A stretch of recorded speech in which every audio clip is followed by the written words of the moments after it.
हम दोनों की भावनात्मक कहानी। शादी के 3 साल हुए थे और एक दिन पत्नी के मन में ख्याल आया, क्या होगा अगर मैं अपने पति को छोड़कर चली जाऊं?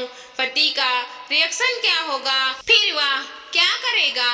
इस विचार के चलते पति की परीक्षा लेने के लिए उसने एक चिट्ठी लिखी। उसमें लिखा, आपके साथ रहकर बोर हो गई हूँ मैं। मुझे अब इस गृहस्थी से कोई लगाव नहीं है। मैं तुम्हारे साथ एक पल भी नहीं रह सकती। इसीलिए मैं तुम्हें और तुम्हारे इस घर को छोड़कर जा रही हूँ। उसने वो चिट्ठी टेबल पर रखी और खुद बेड के नीचे जाकर छुप गई। थोड़ी देर बाद पति ऑफिस से घर लौटा आया। उसे घर में अपनी पत्नी कहीं नहीं दिखी। फिर उसकी नजर टेबल पर रखी चिट्ठी पर पड़ी। चिट्ठी को उठाकर उसने पढ़ी। थोड़ी देर तक बिल्कुल शांत रहा, कुछ नहीं बोला।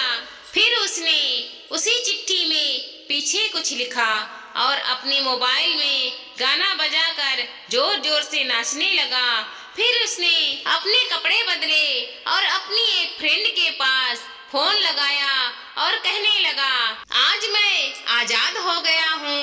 मेरी बीवी को आखिरकार ये एहसास हो गया कि वह मेरे काबिल नहीं है, इसलिए वह खुद ही मुझे छोड़कर हमेशा के लिए चली गई और मैं अब आजाद हो गया हूँ। तुमसे अभी सामने वाले बगीचे में मिलना चाहता हूँ। फटाफट वहाँ आकर मुझसे मिलो। ऐसा कहकर पति घर से बाहर निकल गया। दोनों आंखों में आंसू की धारा लिए पत्नी बेड के नीचे से बाहर निकली। उसके हाथ थर थर कांप रहे थे। कांपते हाथों से उसने टेबल पर रखी वो चिट्ठी उठाई और पढ़ी, जिसमें पति ने लिखा था, अरे पगलेट, तुम्हें ठीक से छुपना भी नहीं आता। बेड के नीचे से तुम्हारे पैर दिख रहे थे। तुम जल्दी से गरम गरम चाय बनाओ।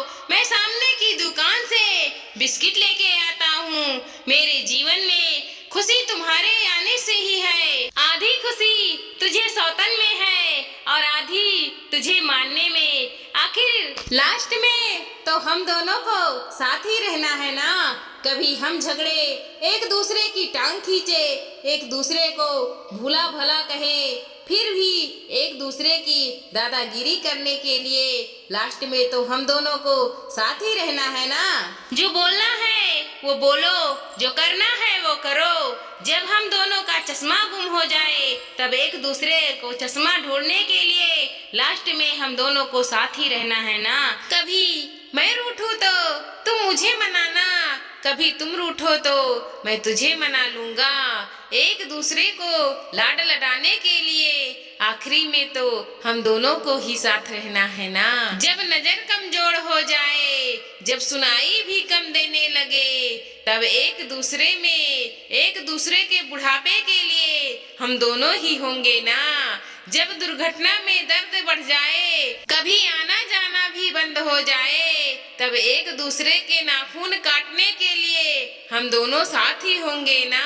मेरा रिपोर्ट तो बिल्कुल क्लियर है, IML राइट बोलकर एक दूसरे को चढ़ाने के लिए आखिर में हम दोनों को साथ ही रहना है ना। जब हम दोनों का साथ छूट जाएगा, अंतिम विदाई हो जाएगी, तब एक दूसरे को माफी मांगने के लिए आखिर हम दोनों को साथ ही रहना है ना।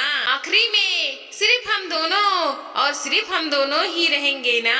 दोस्तों, कहानी खत्म होते होते बीवी का रो रो कर बुरा हाल हो गया। उसे पता चल गया कि उसका पति उससे बहुत ज्यादा प्यार करता है। आप भी सच सच बताना, क्या इस कहानी को पढ़ते पढ़ते आपकी आंखों से पानी आ गया या नहीं? दोस्तों, पत्नी ने तो सिर्फ आजमाने के लिए ये सब किया था, लेकिन पति ने तो उसे धक्का ही दे दिया।